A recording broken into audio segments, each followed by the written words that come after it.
Assalamualaikum warahmatullahi wabarakatuh.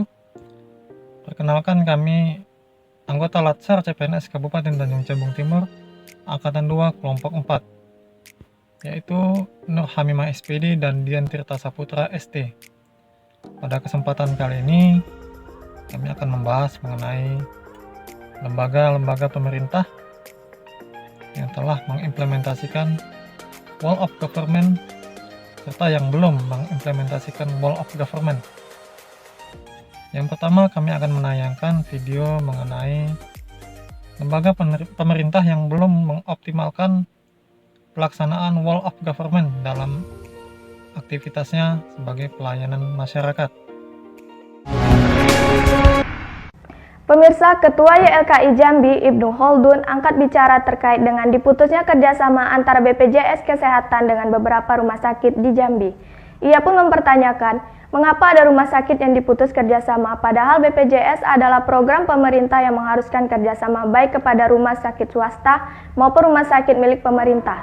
Ia khawatir hal ini akan berimbas dan merugikan masyarakat. Ketua YLKI Jambi Ibnu Holdun angkat bicara terkait dengan diputusnya kerjasama antara BPJS Kesehatan dengan beberapa rumah sakit di Jambi. Ia pun mempertanyakan mengapa ada rumah sakit yang diputus kerjasama padahal BPJS adalah program pemerintah yang mengharuskan kerjasama baik kepada rumah sakit swasta maupun rumah sakit milik pemerintah. Ia khawatir hal ini akan berimbas dan merugikan masyarakat. Rumah sakit ini kan diharuskan untuk bisa bekerja sama dengan BPJS, jadi baik rumah sakit swasta maupun rumah sakit pemerintahan. Nah, utama pemerintahan. Artinya ini BPJS kan program pemerintah. Nah, ini menjadi suatu pertanyaan, kenapa ada rumah sakit provinsi Jambi ini diputuskan kerjasama dengan BPJS? Jadi gini, ini perlu transparan karena ini menyangkut dari uang masyarakat, iuran ini menyangkut iuran dari masyarakat. Jelas yang dirugikan bukannya BPJS, bukannya rumah sakit, tapi masyarakat yang dirugikan. Kenapa? Biasanya masyarakat berobat di Royal dengan menggunakan BPJS, sekarang tidak bisa. Kami minta DPR untuk segera memanggil BPJS, kemudian pihak rumah sakit agar ini permasalahan ini bisa transparan, gitu. Dan masyarakat juga tidak membingungkan, artinya ini duit masyarakat nih loh yang dikumpulkan BPJS itu duit masyarakat. Ini masyarakat harus mendapatkan informasi apa yang jadi alasan. Apakah pihak rumah sakit ini selama ini memanipulasi data, artinya pasien yang berobat 2 hari diklaim 3 hari, atau memang BPJS-nya tidak punya duit untuk membayar apa yang jadi klaim dari rumah sakit ini. Sementara itu, Humas BPJS Kesehatan Jambi mengatakan tidak diperpanjangnya kerjasama terhadap 3 rumah sakit serta 1 klinik di Jambi tersebut karena tidak memenuhi kriteria atau ketentuan dari BPJS. Ketiga rumah sakit tersebut yakni Rumah Sakit Umum Kambang, Rumah Sakit Royal Primba Jambi, Rumah Sakit MMC, dan Klinik Mata Jambi. Dari Jambi, Muhammad Sidik, Jambi 28 TV.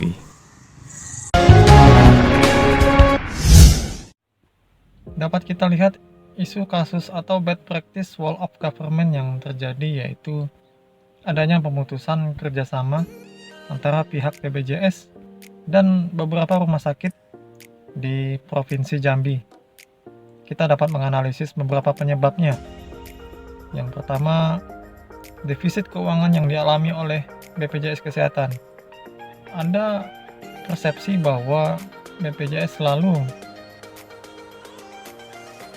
membayarkan tunggakan dan keterlambatan pembayaran klaim kepada banyak rumah sakit yang terjadi di Indonesia pada umumnya.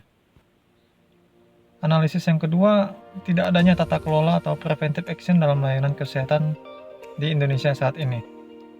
Sistem asuransi masih berbasis terhadap pengobatan atau sering disebut asuransi kesakitan, tidak dirancang sebagai upaya pencegahan atau preventif. Yang ketiga, lemahnya koordinasi antara lembaga pemerintah terkait. Yang di sini kita lihat adanya koordinasi yang tidak bagus antara Kemenkes, BPJS, Legislatif, maupun penyelenggara negara lainnya yang terkait. Orientasi penyelesaian masalah hanya skala jangka pendek. Gagasan atau solusi yang bisa kita sampaikan bahwa BPJS harus mengutamakan pencegahan. Dengan adanya upaya pencegahan, ini akan berdampak pada penekanan kos, sehingga pelayanan BPJS lebih optimal baik di sisi pencegahan maupun pengobatan kronis. Yang kedua yaitu perbaikan regulasi. Dan yang ketiga, transparansi. Banyaknya sentimen kepada BPJS saat ini karena tidak adanya transparansi terkait akuntabilitas dan kredibilitas dalam penyelenggaraan pelayanan kesehatan.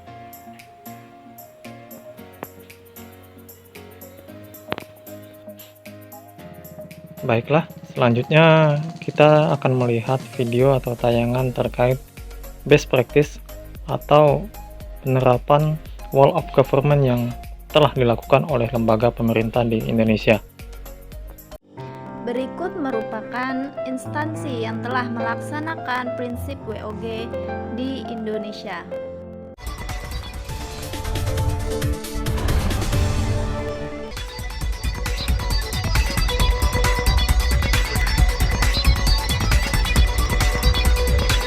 Kota Surabaya kembali mendapat apresiasi. Kali ini 3 inovasi pelayanan publik yang digagas pemerintah kota masuk dalam nominasi Top 99 Sinovik Sistem Inovasi Pelayanan Publik yang diselenggarakan Kementerian Pemberdayaan Aparatur Negara dan Reformasi Birokrasi.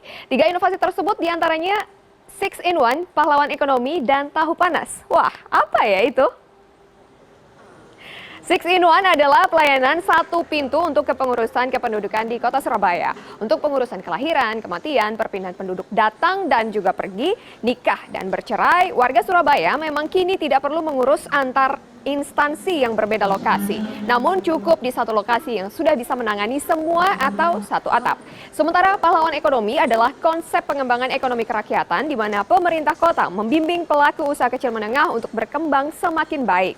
Pelatihan dan juga pengurusan legalitas adalah satu bentuk peran aktif pemerintah kota Surabaya.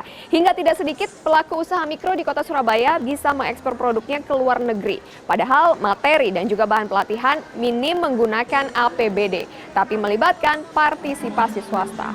Sementara inovasi ketiga adalah tahu panas, kepanjangan dari tak takut hujan dan tak takut panas.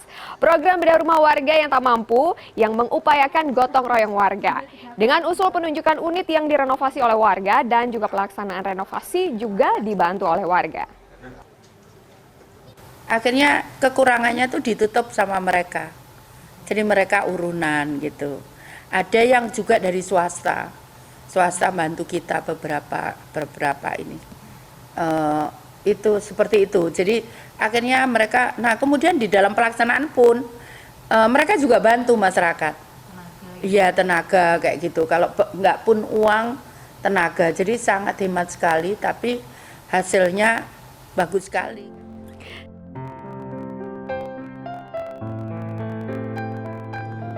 Wall of Government atau WOG merupakan upaya kolaboratif pemerintah dari segala sektor dalam ruang lingkup koordinasi yang lebih luas untuk mencapai tujuan yang diinginkan. Dan best practice adalah istilah yang digunakan untuk mendeskripsikan pengalaman terbaik tentang keberhasilan seseorang dalam melaksanakan tugasnya atau profesinya. Inovasi yang dilakukan oleh pemerintah kota Surabaya merupakan salah satu contoh Best Wall of the Government. 3 inovasi yang dilakukan oleh pemerintah kota Surabaya. Yang pertama adalah 6-in-1 yang merupakan pelayanan satu pintu untuk kepengurusan kependudukan yang melayani surat kelahiran, kematian, perpindahan penduduk datang dan pergi, surat nikah, dan surat bercerai. Inovasi yang kedua adalah pahlawan ekonomi yang merupakan konsep pengembangan ekonomi kerakyatan. Dan inovasi yang ketiga adalah bernama tahu panas, yaitu tak takut hujan, tak takut panas, yang merupakan program bedah rumah keluarga tidak mampu. Ketiga inovasi ini merupakan wujud komitmen yang kuat dalam pemerintahan kota Surabaya untuk meningkatkan kualitas pelayanan publik sehingga masyarakat mendapatkan pelayanan yang baik dan dilayani secara maksimal. Demikian penjelasan dari kelompok kami. Semoga bermanfaat. Terima kasih. Assalamualaikum warahmatullahi wabarakatuh.